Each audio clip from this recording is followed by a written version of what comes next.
Hello അസ്സാം വലൈക്കും, welcome back to my channel.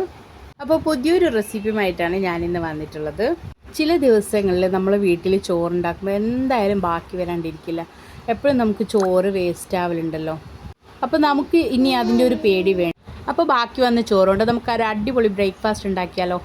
അപ്പോൾ അതിന് വേണ്ടിയിട്ട് നമുക്ക് ഇന്ന് ബാക്കിയുള്ള ചോറ് കൊണ്ട് നാളെ തന്നെയല്ല, മറ്റന്നാൾ, അതായത് 2 ദിവസം നമുക്ക് ഫ്രീസറിൽ വെക്കണം ചോറ്. ബാക്കിയുള്ള ചോറ് നമുക്ക് ഒരു കവറിലാക്കിയിട്ട് ഫ്രീസറിൽ വെക്കുക. ഫ്രീസറിൽ വെച്ചിട്ട് അത് നമ്മൾ ഉപയോഗിക്കുന്ന ആ ദിവസം വെള്ളത്തിലിട്ട് വെച്ചിട്ട് നമുക്കത് പിഴിഞ്ഞെടുക്കാം. ഞാനങ്ങനെ പിഴിഞ്ഞ് വെച്ചിട്ടെടുത്ത ചോറാണ് ഇത് കേട്ടോ. അപ്പോൾ നമുക്കിത് മിക്സിയിലിട്ടൊന്ന് ജസ്റ്റ് ഒന്ന് ക്രഷ് ചെയ്തെടുക്കാം. ഇത് നമ്മൾ ഒരു പ്രാവശ്യം ഉണ്ടാക്കിയ ചോറാണ്. അപ്പോൾ അതുകൊണ്ട് നമുക്ക് ഇത് കുറേ നേരം നമ്മൾ അരി പൊടിക്കുന്നത് പോലെയൊക്കെ പൊടിച്ചെടുക്കേണ്ട ആവശ്യമൊന്നുമില്ല. ഇത് ജസ്റ്റ് ഒന്ന് നമുക്ക് മിക്സിയിലിട്ടൊന്ന് ജസ്റ്റ് ഒന്ന് ബ്ലെൻഡ് ചെയ്താൽ മതി. അത് നല്ലപോലെ പൊടിഞ്ഞ് കിട്ടും. അത് അരഞ്ഞു പോകുന്നുള്ള പേടിയൊന്നും വേണ്ട കേട്ടോ. അത് ഫ്രീസറിൽ വെച്ചതായത് കൊണ്ട് തന്നെ നമുക്ക് നമ്മുടെ പുട്ടിന് നമ്മൾ എങ്ങനെയാണോ പൊടിച്ചത് അതുപോലെ നമുക്ക് പൊടിഞ്ഞ് കിട്ടും. അത് പൊടിക്കുന്ന നേരം ലേശം കൂടി ഉപ്പ് ഇട്ട് കൊടുക്കുക. ഞാനിപ്പോൾ പൊടിച്ചതിന് ശേഷമാണ് കേട്ടോ ഉപ്പിട്ട് കൊടുക്കുന്നത്.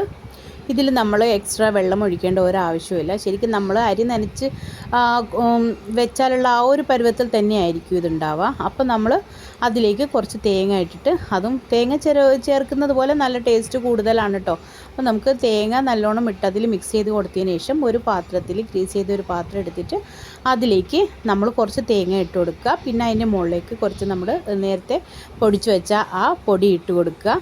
ചോറ് പൊടിച്ച ആ പൊടി ഇട്ട് കൊടുക്കുക. പിന്നെ അത് ആ പാത്രത്തിൽ മൊത്തത്തിൽ അങ്ങ് ഇട്ട് കൊടുക്കുക കേട്ടോ.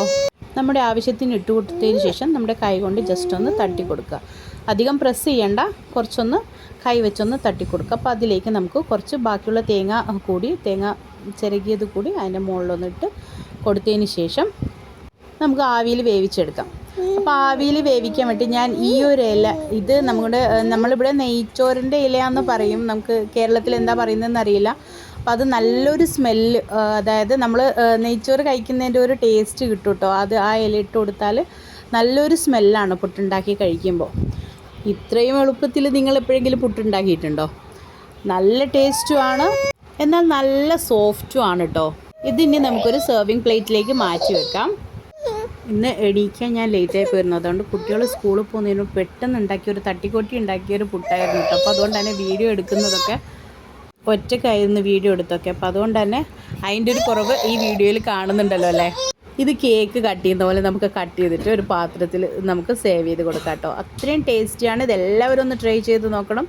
രാവിലെ ബ്രേക്ക്ഫാസ്റ്റിന് ഇരിക്കുമ്പോൾ എന്തുണ്ടാക്കണമെന്ന് ആലോചിക്കേണ്ട ആവശ്യമില്ല. നല്ല അടിപൊളി പുട്ടാണ്. എല്ലാവരും ട്രൈ ചെയ്ത് നോക്കുക.